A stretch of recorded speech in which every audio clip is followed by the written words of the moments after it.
So, how are we doing, y'all? Let me cue up the music. Cue it up. Ooh,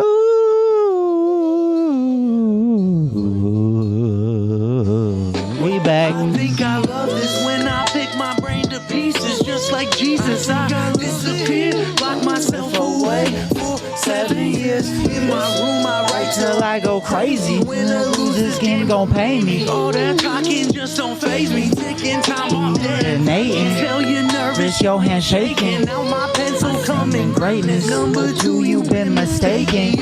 In the Himalayas. When I die, you'll hear An echo. I got broccoli, you got pesto. Wonder why my eyes rest low. I went way too high. On a mountain view, so I keep climbing. I look down like Zeus. And it's cherry riding. They got this confused. I won't stop trying. I love the silence. When I'm vibing.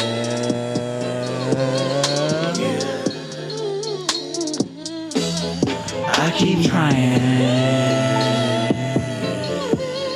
Yeah.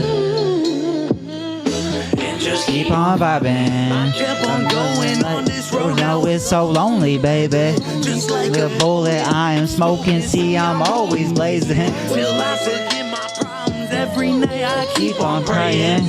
I could have a wife and kids, but that is basic. I want so much. I feel Guilty that you don't got shit. They turning jealous, low-key hating, but Still still trying to hop in.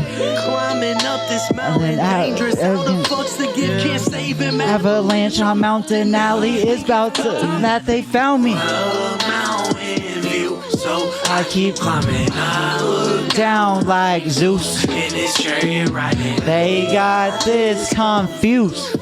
Won't Stop trying. I love the silence when I'm vibing. Yeah. I keep trying.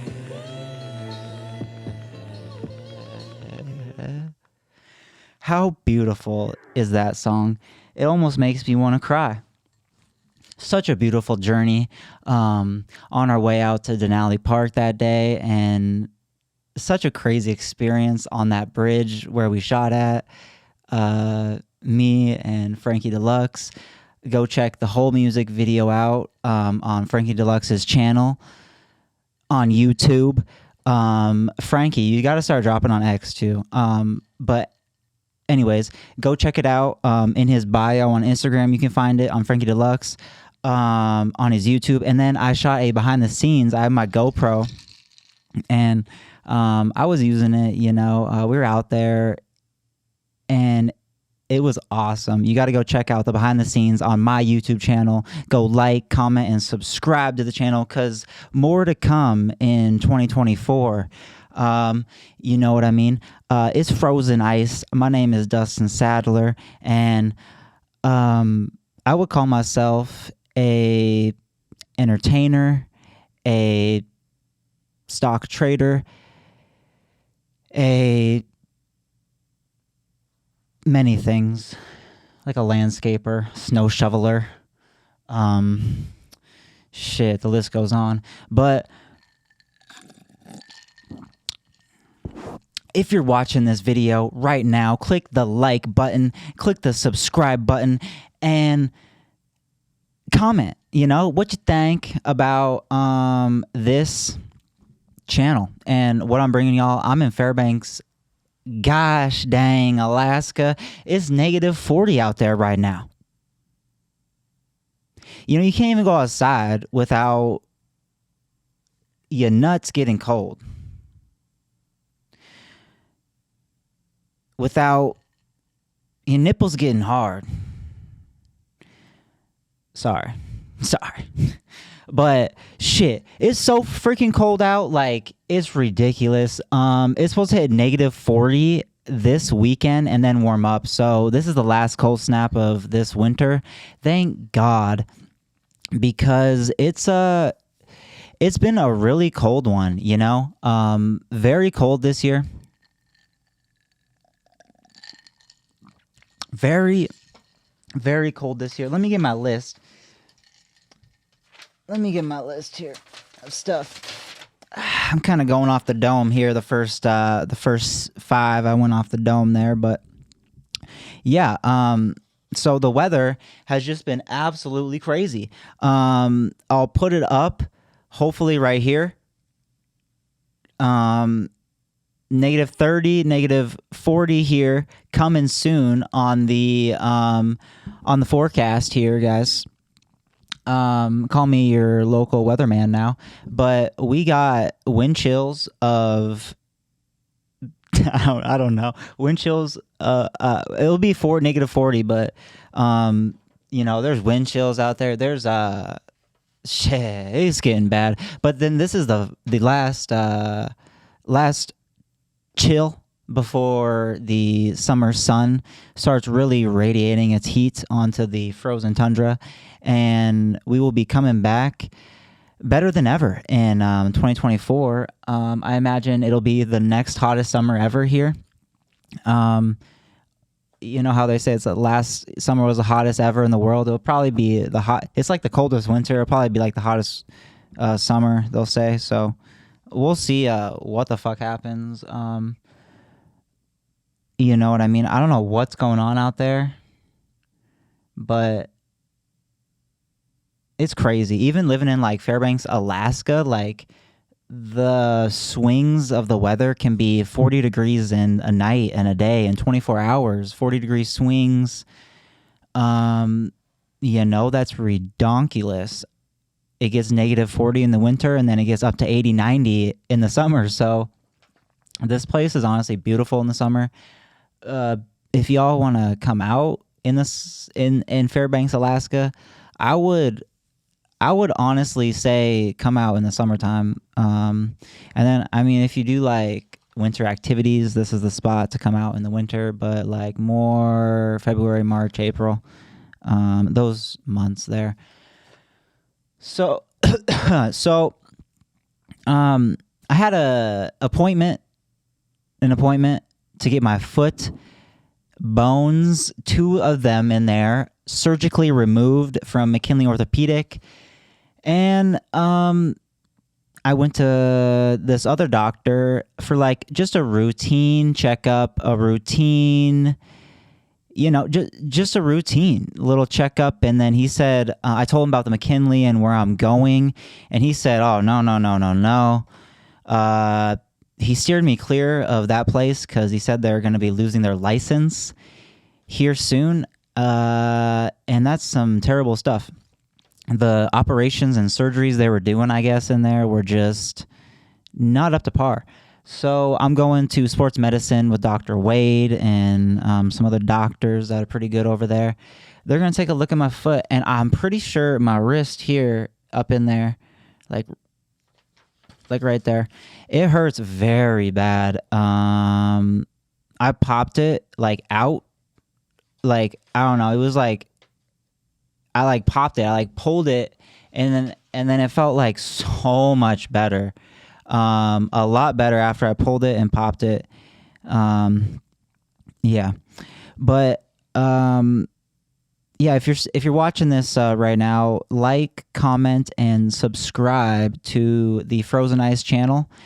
And we are up to 121 subscribers, I'm reading here. And I want to hit 150 by the middle of this year. That's only about 29 more, exactly 29 more. And I think I could do it, just putting a little goal out there. It feels good to accomplish goals, so I'm just setting them along the way of my path. Feeling good about it. So, yes. And I wanted to get into politics a little bit, the origins of them. But first, I want to talk about like what I found on my family history. Like going back to, I tracked my family's name going back to the 1500s. They were the origins of Saddler came from saddle makers, I want to say, but in 1500, in what was England, it is now London. Well, it's still England, but London at the time, or right now, this time, it's London, right around there. And through Thetford, I had family through there. And Sir Ralph Sadlier was he was a knight. He was knighted when his old age. It was when he was very old. He got knighted. He literally served right under, like, was pretty much second in charge of the England squadrons. I'm pretty sure, like, at one point of his life, he was like a part of like a military, I read. But yeah, Sir Ralph Sadlier, and he served under the first Queen of England is when he passed away. There's Thomas Cromwell that he served under his whole life until I found this out, that the Sadler, Sir Ralph Sadlier, his person who raised him, I want to say his real dad died or something, and he was born to, like, he was raised up to be where he was at, like in the England, right under, like, pretty much running the he was a knight in England when it really was like a big deal in the 1500s. He served, right? But anyways, this Thomas guy, the King of England, right before the Queen, King, I don't know, the 6th or 5th, or I don't know how to read the Roman numerals, but this Thomas guy married the King and the Queen of Germany, and for some reason it wasn't legal, so they hung Thomas for the marriage, and the King and the Queen had to separate, but he gave her a bunch of money. And then that was in 1540 that happened. 1540 this happened.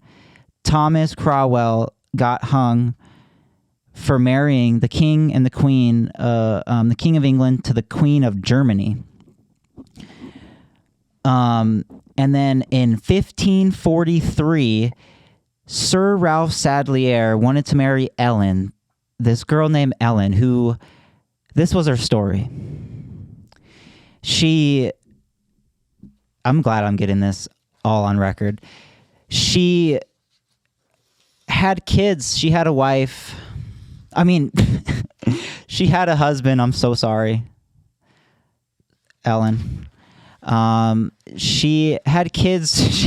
I said she had a wife. She had a husband. Sorry. She had a husband, and God, my foot fucking hurts so bad. She had a husband, and this husband, like, ran away, went somewhere, gone, right?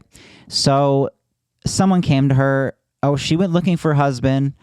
Someone came to her, said her husband was deceased, had passed away, was dead. So she said, okay. She went back to England, and she was a part of, I want to say,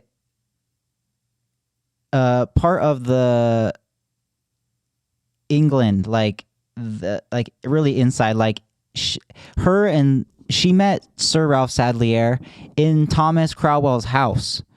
That's where they met, because they were doing business. She was doing business. He was doing business. It was family friends. It was a beautiful thing. So they met, and they couldn't get married.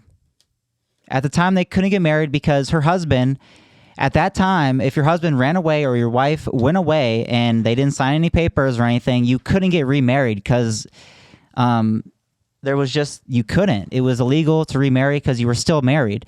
And then in 1543, under article or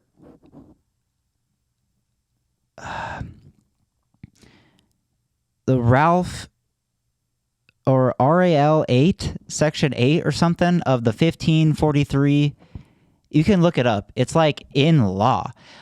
Sir Ralph Sadlier made it in law so he could legally marry Ellen, whose husband disappeared. So really, my ancestors made it legal for marriage to happen if your husband or wife ran away or went away and got deceased, didn't know what happened. Sir Ralph Sadlier in court made it legal for him to marry Ellen, whose husband went deceased while he went away.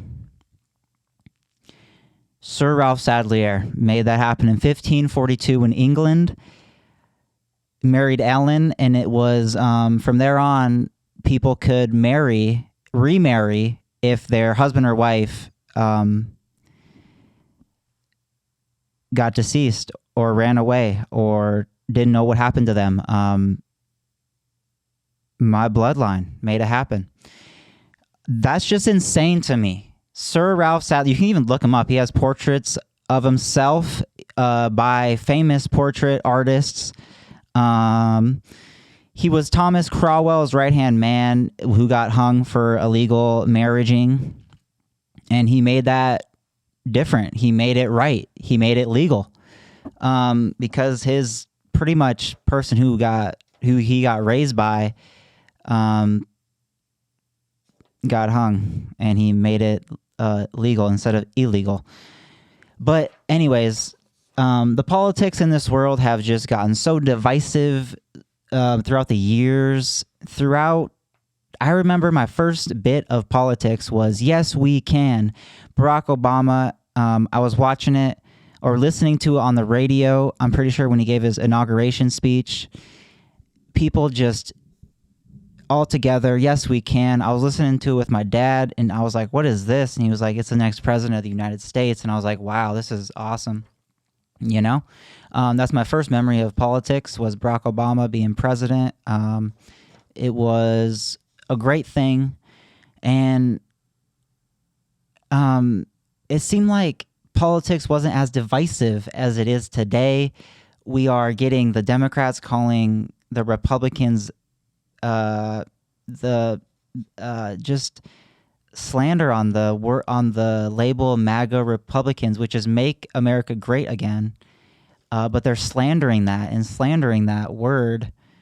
And it's the Democrats saying that. And I went back to the Democrats, Republicans, when did that name start from the Democrats and the Republicans? Like, you know, where did it start? And it started from, obviously 1787. I'm pretty I want to say that's when the Constitution was wrote, late 1700s. And it was anti-government versus pro-government, and it was very sticky back then. The pro-government wanted to abolish the states who owned slaves. That's where I really feel like the Constitution was very helpful, was abolishing slavery, it's a good tool. The Constitution is a tool for people to come together and be civil on this planet, because this planet can be very harsh with the humans that live on it. We went through years and years of war back in the day, Genghis Khan, you know, and from when the Constitution was wrote to right now, I gotta say, we have came a long way. But going back to the anti-government versus pro-government is what it was. Came along with the people realizing they had to become a better union, abolish slavery, do better for the next generations to come. And that's what our founding fathers worked towards, is that goal. And Vivek Ramaswamy really made me dive deep into this topic of our history of the USA politics, USA Constitution, because of what he said on the Breakfast Club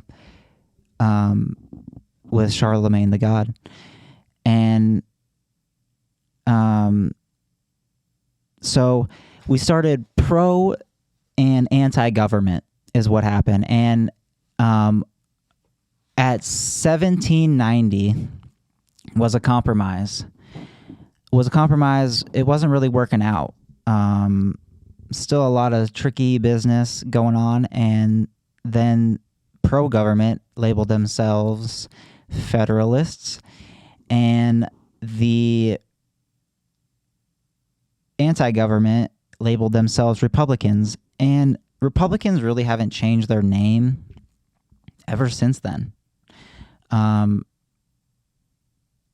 Or in 1820, they turned to Republicans, but it's always from Republicans have always been the anti-government, the ones that wanted the power held at the state level. That's what they wanted. And they didn't want anything federal. But the Compromise of 1790 came from, I want to say that's when the nation started debting to states. States started getting in debt to the Federal Reserve, or either that was 1820 or 1790. And then it became Federalist and Republicans. And then I should really be having this up on my phone right now so I could really be like on point. And then 1820s, I want to say a lot of tension was built up last 50 years with them trying to figure things out on the Constitution. And this is where the Democrats came into play. They started coming around, and I want to say I don't know. I forget, but 1820, I want to say, is when the Democrats came around or the Republicans came around. But then the Democrats, I really noticed they changed their name a lot. Like, they keep on changing their name throughout history. Like, it was a Federalist, Democrats, and then this one thing. And then, but Republicans have stuck with the Republican name a lot longer than the Democrats have. And that's something I just noticed. But today, I'm just so worried about them with all the divisiveness with the Republicans and calling them MAGA and slandering their name like how they have been. I'm scared of the Democrats branching off into two separate parties and then kind of kicking the Republicans out. Like getting rid of the Republican Party and then branching off on the Democrat side into like a socialist point of view and a communist control party with socialist values, but both kind of fighting back and forth. We just can't let a two-party state solution is the best way, because it makes two sides come together. Just what happens with two parties splitting is it's still one entity until we can figure it out and the sides get split again. Like what has been happening over history. We keep on making these new groups, Republicans, Democrats. It used to be anti-government, pro-government. So just look back on history on where we've came and been. We've honestly came a long way, and we are on a right track as a nation. We are on the right track with people having equal rights nowadays, with citizens everyone having the right to vote. They're even trying to have these illegal people that came into the United States vote for the next election. I mean, shoot, if we're giving those people a vote, it's super free around here. You know, this country is really, really bringing in everyone, making it one, the whole world one, which is good to see. The big deal on the border is just how many illegal immigrants are coming over, and the solution would just be more processing buildings, a better route through the court system, because you know the courts are jammed up. They're just giving these people courts visits, slips for like months out. Who knows if they're going to show back up? Who knows what's going to happen? But I mean, they're coming to people really, I don't think, realize how beautiful USA is and how free we are compared to other countries around here. Like, you got to ask yourself, why do people flee, or not flee, but trek so many miles on foot just to come here? And that's because of the values we hold in our Constitution for everyone that comes into this country. They're the same. Everyone gets treated the same around here, no matter if you're a woman, a man, or the color of your skin. That, I feel, is why America is great. And we have to keep on this path of greatness and be doing it for our children, for our future generations to come, because that is what the Constitution, why it was written, is for the strength of humanity to go forward, which is a beautiful thing. Market action, market's tanking, market's spiking, but market's going to be tanking. Okay. Mark my words. Right now is January 26, 2024. In the next 2 months, we're going to be probably 5 to 8% off of where we are right now, off of like the SPY. I expect them to sell over the next like 15 to 30 days, them to sell a little bit, because they got it up a lot. And we'll see what happens. But I got 2 minutes here, a minute and 30 seconds. We'll see what happens with the market. I made $200 this week. I've been going over it. Go look at my lives, but I got a minute now. Thank you, everyone who watched this video. Please give a like and subscribe to the channel. Leave a comment what you think. And have a blessed, great day and week. Whatever you're doing, do it with love, with prosperity, with heart and desire to move forward as one, as a nation, as people, as a community. We're all in this together as one. We got to realize that, and then we'll start moving forward. We are moving forward, but once we all realize that, then the Great Awakening will happen, and the Golden Age will be upon us. Right now, it's in some tricky times, but I think we can see through till the end. So, peace, love, prosperity. Frozen Ice, episode 29. Deuces.